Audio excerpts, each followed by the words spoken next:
నమస్కారం. అండ్ నన్ను మాట్లాడమన్నారు. నేను చాలా నిష్పక్షపాతంగా మాట్లాడడానికి ప్రయత్నిస్తాను. మా నాన్నగారి గురించి, ఇన్ఫాక్ట్ ఆయన ఫ్రెండ్ జనార్దన్ రావు గారు విశాఖపట్నం నుంచి పెద్ద మెసేజ్ పంపారు. ఆయన ఎంత బాగా తెలుసు. నేను ఆ మెసేజ్ని సమ్మరైజ్ చేస్తూ నా 3 మాటలు చెప్పాలనుకున్నాను. మా నాన్నగారి దగ్గర నుంచి నేను నేర్చుకున్నది, ఇంకా నేర్చుకోవాల్సింది ఎంతో ఉంది. అందులో 2 ముఖ్యమైన విషయాలు: ఓర్పు, నేర్పు. ఓర్పు సరే, అది it is very difficult to inculcate. నేర్పు అంటే నేను ఎన్నోసార్లు డిప్లొమసీలో నేను ఎప్పుడు వాడుతూ ఉండేవాళ్ళం ఒక పదాన్ని. అది మా నాన్నగారి దగ్గర నుంచి నేర్చుకున్నాను. ఎవరైనా మనతో విభేదిస్తే, మనతో మాట వస్తే, లేక 2 మనుషులు మన దగ్గరికి వచ్చి మా ఈ సంగతిని తేల్చండి అంటే, అప్పుడు వాడే ఒక సెంటెన్స్ ఉంది: you are right, he is not wrong. అది ఆయన మాటికి వాడుతుంటారు. అది నేను డిప్లొమసీలో చాలాసార్లు వాడడం జరిగింది. It's very useful. ఎందుకంటే మనకి తెలుసు, మనకి అంతా తెలుసు, మనమే ఎప్పుడు రైట్ అని అనుకునే ఈ కాలంలో it is possible that there is another version to the truth, that there is another facet to the truth అనేది అది ఆయన దగ్గర నుంచి నేర్చుకున్నది. అది మనం చూడాలి అనేది ఆయన కూడా నేర్చుకున్నాను. రెండోది, నా జనరేషన్, నా ఫ్రెండ్స్, జర్నలిజంలో ఉన్నవారు అందరూ కూడా ఎప్పుడు నెట్వర్క్ గురించి మాట్లాడుతున్నారు. మాకు ఇలాంటి నెట్వర్క్ ఉంది. మనం కార్పొరేట్, ఈ కాలం మీడియా బాగా కార్పొరేటైజ్ అయిన ఈ నేపథ్యంలో మనం హ్యూమన్ రిసోర్సెస్, హ్యూమన్ క్యాపిటల్ గురించి మాట్లాడుతున్నాం.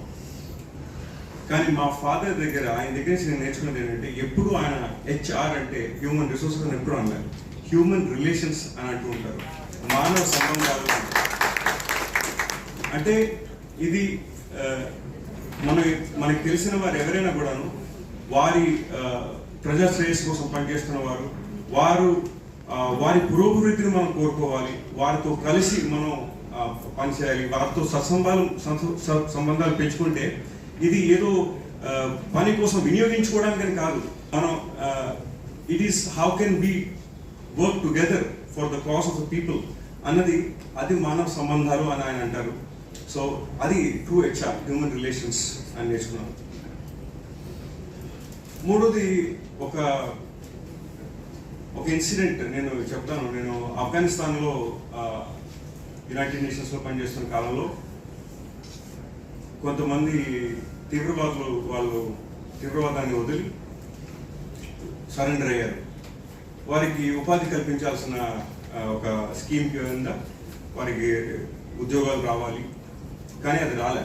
ఆ ఉపాధి వారికి ప్రభుత్వం ఇచ్చిన హామీలన్నీ కూడా ఏవి నెరవేర్చడం జరగలేదు.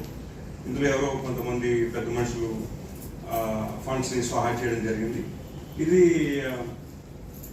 ఈ విషయం నాకు తెలిసినప్పుడు నాకు చాలా ఉక్రోషం వచ్చింది. దీని గురించి ఏదైనా then I started working on it. ఎలాగైనా వాళ్ళకి హామీ చేసినప్పుడు అందులో ఐక్యరాజ్య సమితి కూడా ఒక పాత్ర వహించింది కాబట్టి వారికి ఉపాధి రావాల్సిందే.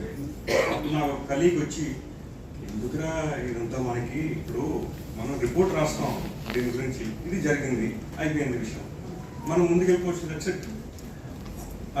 ఇక్కడ అన్ని చోట్ల, అన్ని సైట్స్ నుంచి ముప్పే, ఎక్కడి నుంచి ఎప్పుడు ఒక బాంబింగ్ జరుగుతుందో, షూట్అవుట్ అవుతుందో నాకు తెలియదు. Why do we want to get involved అన్నాడు. అప్పుడు నాకు గుర్తొచ్చింది 2 మనుషులు. ఒకటి, మా తాతగారు, ఆయన స్వాతంత్ర ఉద్యమంలో పనిచేసినప్పుడు రాజమండ్రి సెంట్రల్ జైల్లో చాలాసార్లు, ఓవర్ 20 years, మల్టిపుల్ టైమ్స్ ఆయన he fought for what was right. రెండోది, మా నాన్నగారు 1971లో ఆయన జయాంధ్ర ఉద్యమం కవర్ చేస్తున్నప్పుడు ఒక ర్యాలీని కవర్ చేస్తుండగా రోడ్డు మీద పోలీస్ ఫైరింగ్ జరిగి కొందరు చనిపోయి ఇంకొందరు బుల్లెట్ గాయాలతో అక్కడ పడుండగా ర్యాలీని కవర్ చేయడానికి వెళ్ళిన మా నాన్నగారు ఆయన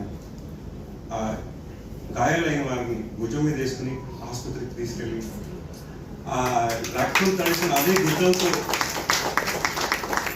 మళ్ళీ డెడ్ లైన్ రెస్పెక్ట్ చేస్తూ రిపోర్ట్ను ఫైల్ చేసి అండ్ హీ డిడ్ ఇట్. నాకు అది ఎందుకు గుర్తొచ్చిందంటే, మనం ఎప్పుడు who is a great professional అంటే వృత్తి ధర్మాన్ని నెరవేర్చిన వారు అనుకుంటాం. కానీ వృత్తి ధర్మం, వ్యక్తి ధర్మం రెండు వేరు కాదు. రెండు మనం పాటిస్తేనే వీఆర్ నా ప్రొఫెషన్ అనేది అది ఆయన దగ్గర నుంచి నేను నేర్చుకున్నాను. అందుకని that was the spirit that drove me and I was very lucky. ఈ ఆఫ్ఘనిస్తాన్లో కూడా వారికి కావాల్సిన ఉపాధిని కల్పించగలిగింది. అండ్ లాస్ట్గా నేను చెప్తున్నానంటే, ఈ రోజు ఇక్కడ ఉన్న అందరి సభ్యుల కంటే సార్ అత్యంత ఆనందంగా ఉన్నవారు ఈ అవార్డు మీద మా నాన్నగారి కంటే కూడా మా అమ్మగారు Lalithakumar garu. One of the reasons, main reason for that is that Gora Shastri గారి పూర్తి పేరు గోవింద్ రామశాస్త్రి. మా అమ్మగారి ఇంటి పేరు కూడా గోవిందు. ఎటువంటి అందుకు లేదు, కానీ నేను ఇది యాదృచ్ఛికం అని ఆవిడ అన్నాను.